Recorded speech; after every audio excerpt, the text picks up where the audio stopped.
The main question that the science of creation poses today concerns how the universe and life in it arose.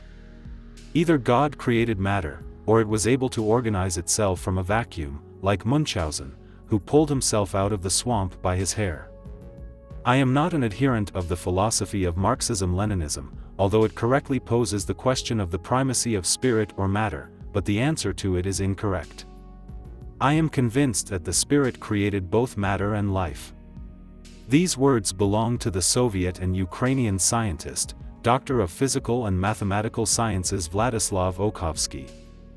During his lifetime, this titled scientist openly declared that he believed in the existence of God, and also pointed out those phenomena that prove this statement. Vladislav Olkhovsky said that the theory of evolution is unable to explain how animals and plants emerged on our planet. According to the scientist, Charles Darwin, who actually studied microevolution, gave the wrong title for his book. The book should have been called not The Origin of Species, but The Development of Species, since natural selection and adaptation influence the development of species, but not their origin. So far, no scientist has managed to find even one indisputable example of the transition of any species into a more complex species. Thus, finches, which Charles Darwin studied, are an example of microevolution, which occurred due to mutations and degradation, said Vladislav Olkhovsky. In addition, the creation of man, according to biblical texts, consisted of two acts. First, man was created from the dust of the earth, that is, with the help of chemical processes. Secondly, by blowing the breath of life into his face, this means that the person has a spiritual element. How can a man have an ape-like ancestor if there is no spirit in the ape? Biology does not provide any explanation for spiritual life. The expression, labor created man, is pure nonsense. Because labor does not create a spiritual being, for example, from dolphins, whose brain volume is larger than that of a human, and who are very strong intellectually, the scientist asserted. Vladislav Olkhovsky drew attention to the fact that labor could not create a man from a monkey. If we begin to teach a baby animal to speak, nothing will come of it. Since the ability to speak, according to Vladislav Olkhovsky, is not related to physiology.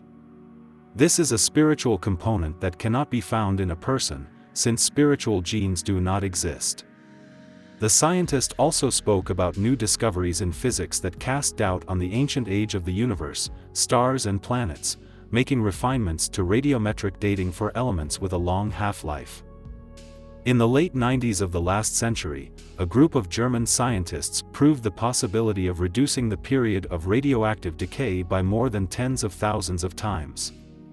This raises the question of whether our universe has really existed for billions of years, without which macroevolution is simply impossible.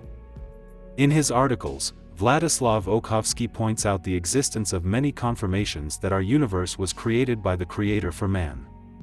Thus, if we change known physical quantities by at least a few percent in one direction or another, this will lead to the destruction of everything, and there will be no man in the universe. Vladislav Olkhovsky gave several examples that help to verify this. For example, water has a maximum density at 4 degrees Celsius. This fact is vital for the biosphere. Thanks to this, ice forms on the surface of reservoirs, and the water does not freeze, allowing the inhabitants of reservoirs not to die in winter. But, according to Vladislav Olkhovsky, if the electron charge is changed just a little, then the water will not have maximum density and will freeze. The same applies to carbon, on which the existence of life is based. If other constants are changed, then carbon will quickly burn out. The presence of constants is the best proof of the existence of God. By the way, all other versions of the creation of the universe lead either to mysticism or to a chain of absurd accidents. And you can only believe in this blindly. Faith in the Creator, in the end, is logically more justified than faith in an infinite number of accidents, including spontaneous self-organization, the scientist said. According to Vladislav Olkhovsky, the presence of constants is the best proof of the existence of God. Our biosphere, according to the scientist, is a wonderfully balanced and holistic system in which four components interact: flora, fauna, microcosm, and habitat. If at least one of these components disappears, this will lead to the death of the biosphere. Note that all living organisms are adapted to the environment created by these same organisms. This raises a very difficult question: what was primary, the habitat with the properties necessary for life, or living organisms in an environment that does not support life? This was the question asked by Vladislav Olkhovsky. Vladislav Olkhovsky called the creator of the universe the greatest mathematician and physicist, who is the creator of these sciences. When creating, the creator also laid the ability to learn these sciences in man. Therefore, we can observe and study the processes occurring in nature. Thus, Vladislav Olkhovsky came to the conclusion that reality is actually realized by God, and we realize this reality only in individual experiments.